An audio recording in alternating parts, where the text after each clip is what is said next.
بسم اللہ الرحمن الرحیم۔ السلام علیکم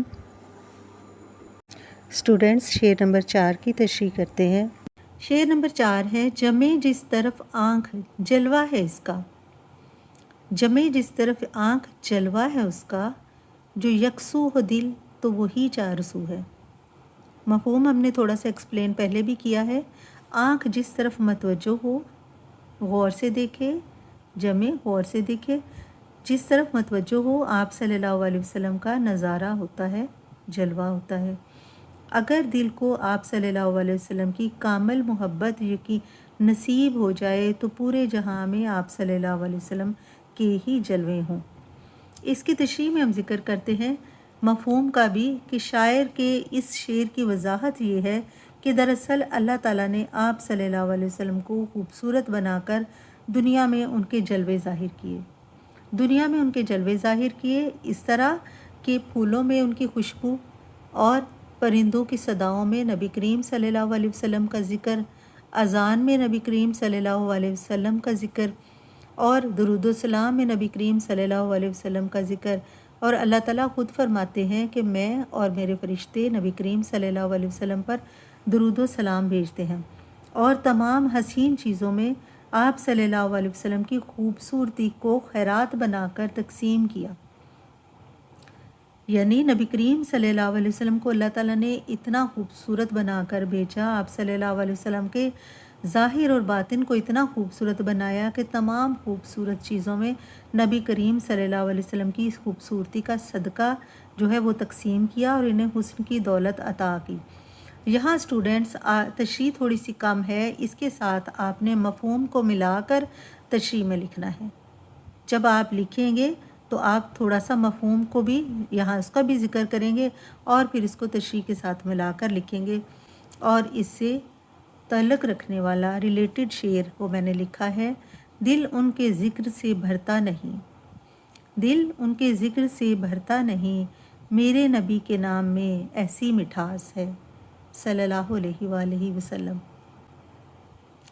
عزیز طلباء، شعر نمبر 5 ہے، تیری راہ میں خاک ہو جاؤں مر کر، یہی میری حرمت یہی آبرو ہے۔ مفہوم کیا ہے اس کا؟ میں نبی کریم صلی اللہ علیہ وسلم کی راہ میں فنا ہو جاؤں، اس میں میری عزت اور تکریم ہے۔ آبرو کو ہم نے تکریم کا لفظ دے دیا اور حرمت کو عزت کا۔ تو تشریح کرتے ہیں۔ تشریح طلب شعر میں شاعر اپنی خواہش کا اظہار کرتے ہوئے کہتے ہیں، اس شعر میں بھی شاعر کی خواہش پائی جاتی ہے۔ شاعر اپنی خواہش کا اظہار کرتے ہوئے کہتے ہیں کہ میں نبی کریم صلی اللہ علیہ وسلم کے راستے پر عمل کرتے ہوئے فنا ہو جاؤں۔ یعنی نبی کریم صلی اللہ علیہ وسلم نے جس طرح اسلام کو پھیلایا، جس طرح قربانیاں دیں، شاعر کہتے ہیں کہ میری بھی خواہش ہے کہ میں بھی اسلام کے راستے پر نبی کریم صلی اللہ علیہ وسلم کی پیروی کرتے ہوئے فنا ہو جاؤں، ختم ہو جاؤں، اس میں میری عزت ہے، کیونکہ میں نبی کریم صلی اللہ علیہ وسلم کے شفاعت کیے جانے والوں میں شامل ہو جاؤں گا۔ آپ صلی اللہ علیہ وسلم کے اصولوں کے مطابق زندگی گزار کر مدینے کی مٹی میں دفن ہو جاؤں۔ شاعر کی خواہش ہے کہ وہ نبی کریم صلی اللہ علیہ وسلم کے اصولوں پر عمل کریں، مدینے میں رہیں، اور وہیں ان کا جینا ہو، وہیں ان کا مرنا ہو، اور وہیں وہ جنت البقیع میں دفن ہو جائیں، مدینے کی مٹی ان کو نصیب ہو، یہ ان کی خوش قسمتی ہوگی۔ اس سے ملتا جلتا شعر میں نے لکھا ہے، در نبی پر پڑا رہوں گا، در نبی پر پڑا رہوں گا، پڑے ہی رہنے سے کام ہوگا۔ ڈیئر اسٹوڈنٹس، شعر نمبر 6 ہے، شعر نمبر 6 پڑھیں گے ہم۔ یہاں ہے ظہور اور وہاں نور تیرا، مقام میں بھی تو لامقام میں بھی تو ہے۔ اس کا مفہوم ہم دیکھتے ہیں۔ آپ صلی اللہ علیہ وسلم کی ذات کا جلوہ اس دنیا میں بھی اور عالم بالا میں بھی ہے۔ جیسے میں نے بچوں آپ سے پہلے بھی ذکر کیا ہے کہ لامکاں کہتے ہیں عالم بالا کو یا اگلی دنیا کو، جس کو فنا نہیں، جو کبھی ختم نہیں ہوگی۔ اس کی تشریح کرتے ہیں۔ اس شعر میں شاعر کہتے ہیں، یہ میں نے سمپل لکھ دیا ہے، اس شعر میں شاعر کہتے ہیں کہ اس دنیا میں آپ صلی اللہ علیہ وسلم کے جلوے ہیں، آپ صلی اللہ علیہ وسلم کا نور پھیلا ہوا ہے، جیسے اوپر لکھا ہوا ہے شعر میں ظہور اور نور۔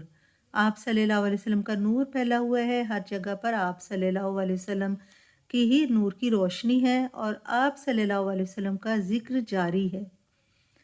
आप सल्लल्लाहु अलैहि वसल्लम का ज़िक्र जारी है, दरूद व सलाम पढ़ा जा रहा है और वो अज़ल से अबद तक जारी रहेगा, यानी शुरू से आखिर तक, जब से दुनिया बनी और जब दुनिया ख़त्म होगी तब तक आप सल्लल्लाहु अलैहि वसल्लम का ज़िक्र होता रहेगा। इस तरह फ़रिश्ते भी आप सल्लल्लाहु अलैहि वसल्लम का ज़िक्र मुबारक करते हैं, उन पर दुरूद व सलाम भेजते हैं।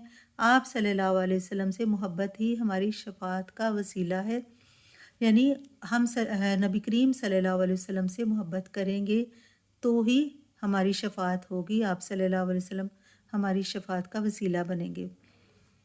मैंने अल्लाह ताला का इरशाद लिखा है, उसका तर्जुमा है, और हमने आप सल्लल्लाहु अलैहि वसल्लम का ज़िक्र बुलंद किया। अब अल्लाह ताला फरमाते हैं और हमने आप सल्लल्लाहु अलैहि वसल्लम का ज़िक्र बुलंद किया। स्टूडेंट्स, शेर नंबर 7 है जो कि नज़म का आखिरी शेर है।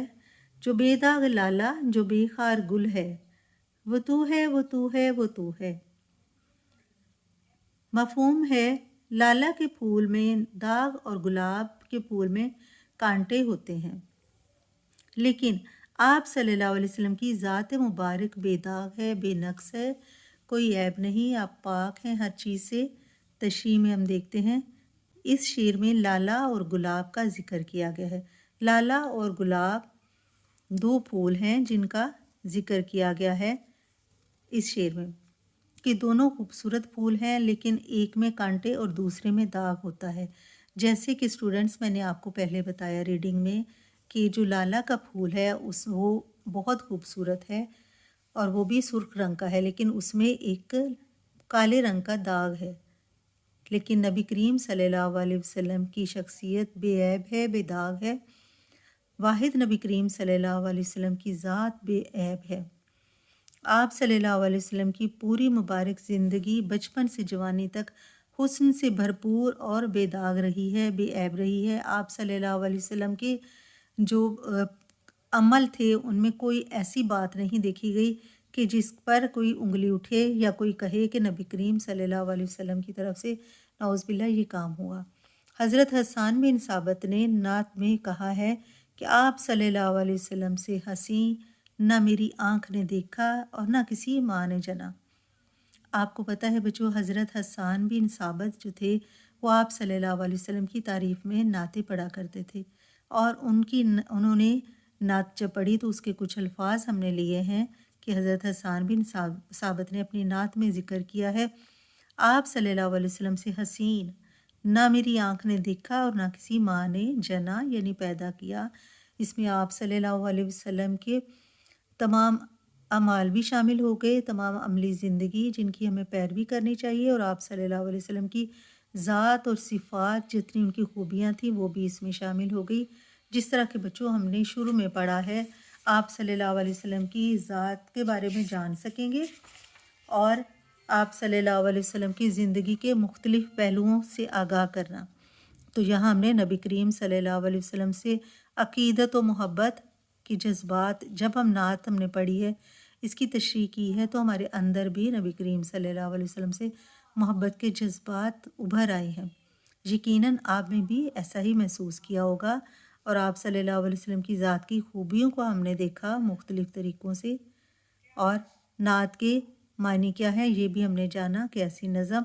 ये सारी नज़म आपने जब पढ़ी है तो इसमें नबी करीम सल्लल्लाहु अलैहि वसल्लम का ज़िक्र मुबारक है, उनकी तारीफ़ बयान की गई है, तो उसे ही नात कहते हैं। बच्चों, उम्मीद है कि आपको समझ आ गई होगी।